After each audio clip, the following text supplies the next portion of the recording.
Hi everybody, Michelle McLuhan, astrologer and life navigator, and I'm bringing you an astrology update for the next full moon, which is happening on the 15th of December, about 11 o'clock in the morning in South Africa. So you won't see it, but you'll feel it. Full moons are always a time when everything comes up to a head and we have the culmination of the moon cycle, which lasts about a month, starting with new moon, ending with full moon. So 2 weeks ago, we had a new moon in the sign of Sagittarius, and now we've got the full moon in the sign of Gemini, which is opposite the sun in Sagittarius. In addition to the moon being in Gemini, we also have the planet Jupiter, which is the planet of expansion, also in the sign of Gemini, and also in the sign of Sagittarius, we have Mercury. Mercury is the ruler of this full moon because Gemini is ruled by Mercury. So what that means, if we break that down into English, is that this is basically on the axis of communication. It's speaking truth, it's the way you communicate, it's how you receive information, it's how you give information, it's the information that you're receiving all day long, and it's also looking at weeding out what is true from false. What works for you, what doesn't work for you, how you are communicating, how effectively you're communicating with yourself and others. To break it down even further, Mercury, the ruler of this full moon, is just coming out of its retrograde cycle on the day of the full moon, which means it stations direct. So from our perspective on the earth, it actually slows down, stops, and then starts to move forward again. It doesn't actually do that, but from our perspective, it's seen as a retrograde motion. It's seen as going back, and it's been going back for a few weeks, and now it's actually going to go forward. So in those last few weeks, we would have reassessed, reviewed, and looked at the way we communicate because it's been in the sign of Sagittarius. Now, in addition to that, we also have Mars, which is retrograde right now, and we have the sun and the moon in what we call a square to the planet Neptune. So what that all means is that there's a lot of mutable energy. Mutable signs in astrology are Sagittarius, Gemini, Virgo, and Pisces. We have a lot of energy in Pisces as well as Sagittarius and Gemini. So that's very mutable energy. It feels quite blustery, quite sort of restless. It's restless energy. And we just need to know that going up, leading up to this full moon and through it and afterwards.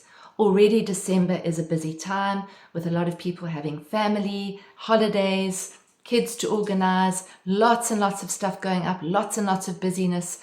So we've just got to be aware that in addition to all that natural busyness of this time of the year, we've also got this very busy energy.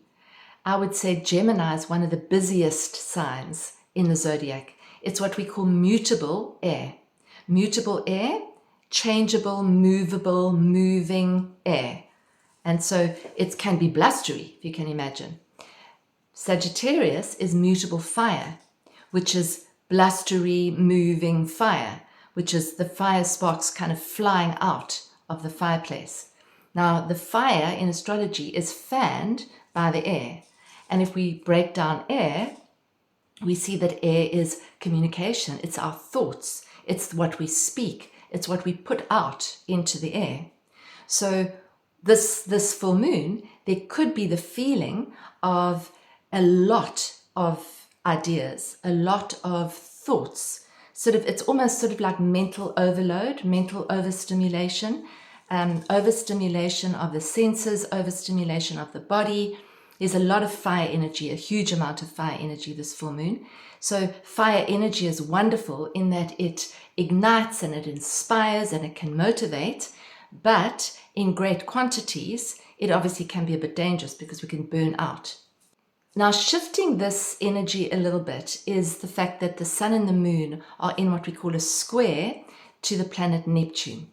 And Neptune kind of softens energy in a way, and it sort of brings the fire energy down, the fire and the air energy down a little bit. If you can imagine that you fill the air with water, the air becomes a little bit heavier. If you put a little bit of water onto the fire, it'll actually bring the flames down a bit. So I think that's what Neptune is doing in a positive light.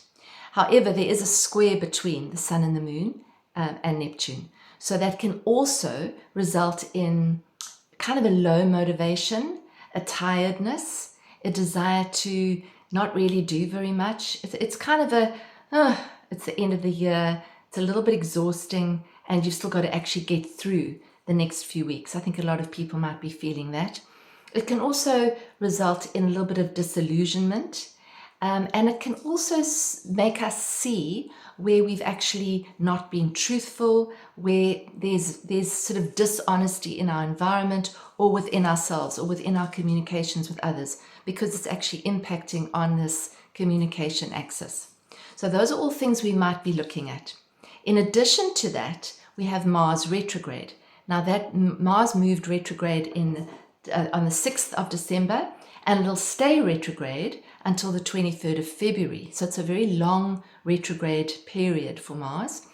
And it will be going through, basically at the moment, it's in the sign of Leo. It'll go all the way back into Cancer and then come back and forward again from February the 23rd. So Mars retrograde is something that is not often spoken about. We often speak about Mercury retrograde because Mercury retrograde is often aligned with communication issues, travel problems, cell phones getting lost or losing all our data on our email list, things like that. That's often associated with Mercury retrograde. But Mars retrograde, let me just unpack that a little bit. Mars is the planet of forward motion. It represents our motivated energy, our passion. It also represents anger and warriorhood and warring and aggression. So when Mars goes retrograde, we might find ourselves visiting or revisiting unprocessed anger or unresolved things that we haven't actually got around to doing. It's a frustrated energy when Mars is retrograde because Mars is the forward motion. You can see with the glyph or the symbol of Mars, it's the masculine. It's forward motion. It's got an arrow moving it forward. And when it's retrograde, it feels like it's not moving forward the way we want it to. So there can be a little bit of frustration there, a little bit less energy than normal. And when we look at the Sun and the Moon in that aspect to Neptune, that also kind of lowers our energy a little bit. There's good news as well though. Mars is in a trine, which is a positive alignment to the planet Mercury, the ruler of the full moon. And it's also in a trine to the north node of the moon, which is spending its last few months in the sign of Aries.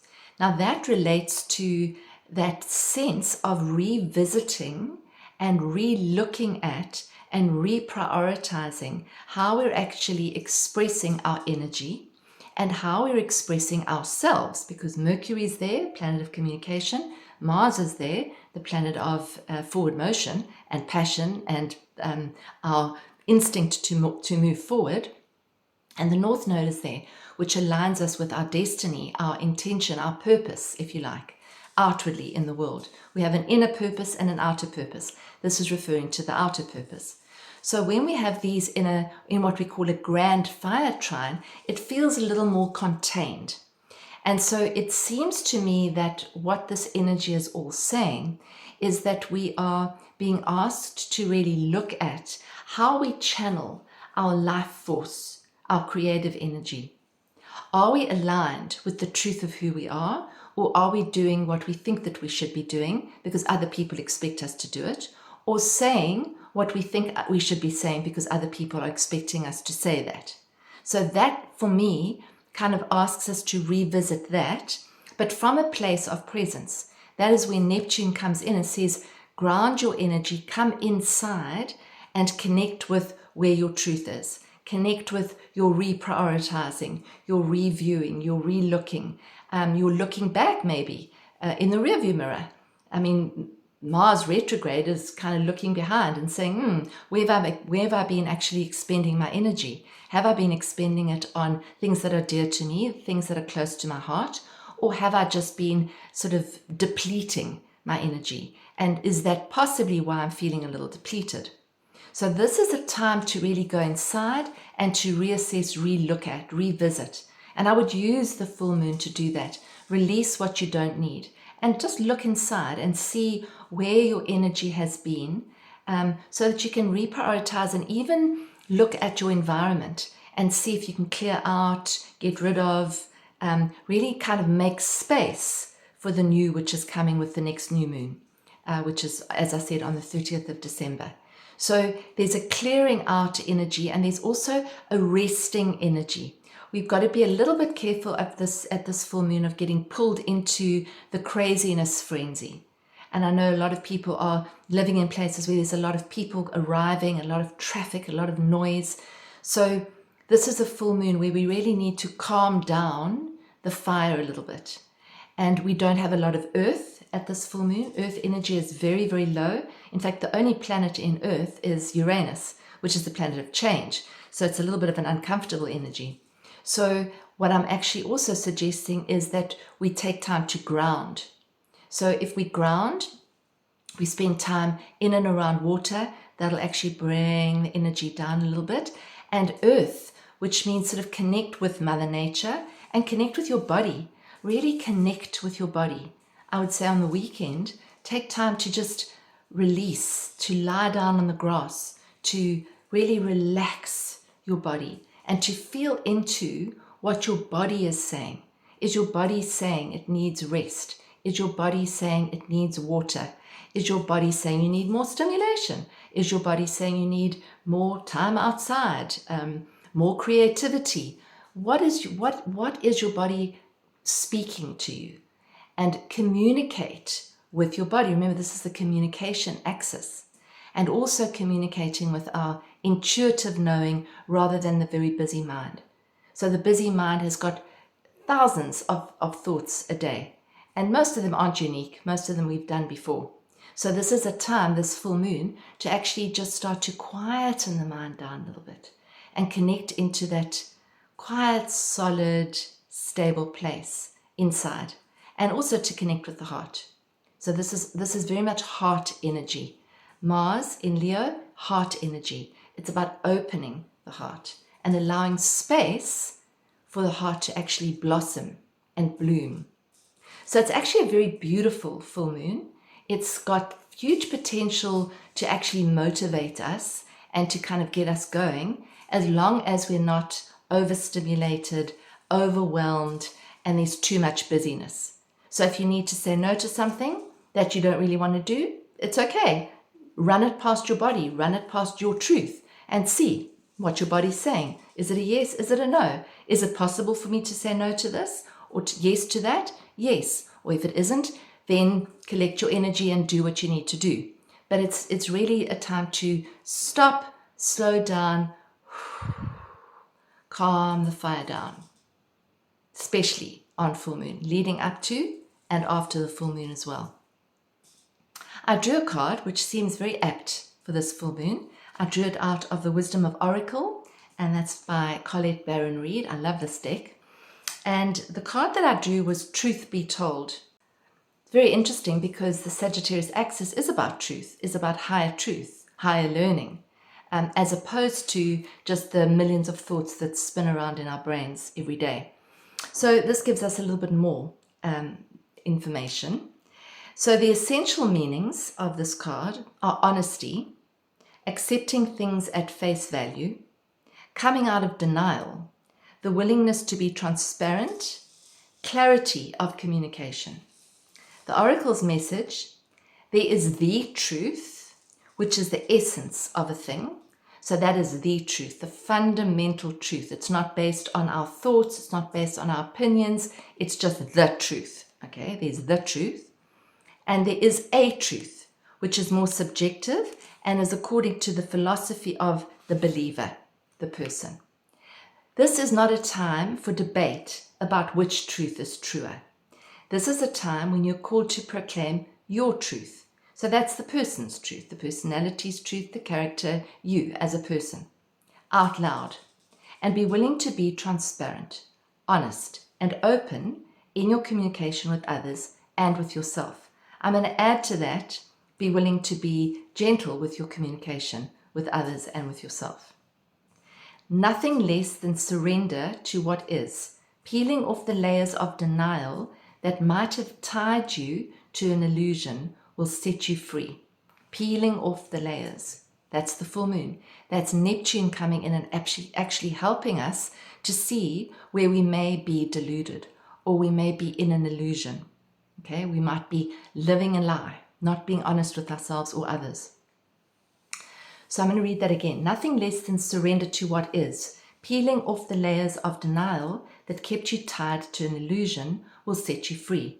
Be authentic and gloriously flawed, and Spirit will answer with miracles. I'm going to read the relationship message as well. People tell you who they are very quickly if you're willing to listen to what they say and pay attention to how they behave. This card calls you to engage in heartfelt, open conversation. It's time to see the truth about what you share with each other and tell the truth about who you are and what you need. No one can do that for you, and don't expect people to do it for you because they can't. Remember that your truth is based in your personality and is based in your experience up to now. So it might not be the truth, but it is your truth in that one moment, in that moment. A higher truth will be found after you communicate honestly and see how doing so has helped you become more attuned to yourself. Speak your truth and listen. Listen to the truth of others as well. Prosperity message. Are you willing to do whatever it takes to experience the prosperous life you desire? If you want to be an artist, do you make art your priority or a priority? If you want to be a healer, do you set time aside to learn new things to help you serve? A writer must write, a singer must sing. Being true to your calling is essential to your moving forward. I'm going to add to that, if you want to live a peaceful life, what do you need to do and what do you need to engage in to help you to do that? Do you need to meditate? Yes, then do that. There is another oracle message here too. It's time to have a look at the real, honest truth about your thoughts, beliefs, feelings, and about prosperity, about your relationship to money, to compensation, and to meaningful work. Ask yourself, what is true for me? And you will find the key to abundance. The protection message is, where are you being dishonest with yourself or others? If you're unhappy in an area of your life, look for signs of denial or resistance. This can also pertain to others being misleading or withholding or acting from hidden agendas. Now is the time to say no to dishonesty in all forms. Ask for the truth. Even if you don't like what you hear, acknowledging it will be the key to a beautiful new future, where you no longer labor under the heavy burdens that deceit and denial impose on you. Set yourself free. Nothing less than truth is required now. So I would say that look at truth as a concept. Look at the truth and look at your truth. And look at truth in general. And maybe journal it, maybe look at it, and maybe write it out. I would say a full moon in Gemini is a really good time to get your thoughts out on paper. Get them out of here and get them moving out so that you can see them. It's very, very useful to do a kind of a stream of conscious journaling where you can just write how your year's been, how you're feeling now, where your dreams are, what you feel that you have achieved, what you feel like you haven't achieved, where you would like to move forward in your life, where you would like to sort of pull back a little bit in your life. Write it all out and then give it a little break and then read through it and see what comes up for you after that. It's very telling often. So just remember, this full moon, leading up to it and afterwards, take time to be still in the midst of all this blustery energy. Connect with your heart. Make something creative. It's a beautiful moon to actually do something creative. Go outside, have some fun, connect with Mother Nature, and remember to breathe, especially if you feel overwhelmed, especially if things are just too busy. Take a little moment, take 10 minutes to just go outside and just reconnect with yourself. Reconnect with Mother Earth. Lie on the grass. Put your feet into some soil. And that should help us all move through the next few weeks together. Until I see you at the end of the month, which will be the new moon on the 30th of December. I wish you all a very beautiful festive season. If you celebrate Christmas, I wish you a very Merry Christmas and a happy time with family and friends. and a time to reconnect with the truth of who you are. Thank you so much for listening. If you enjoyed this, please would you subscribe and press the notification button, and then you'll be notified when I put another video out. Thank you so much for joining me and for your support over this year. I really appreciate it. Take care and lots of love.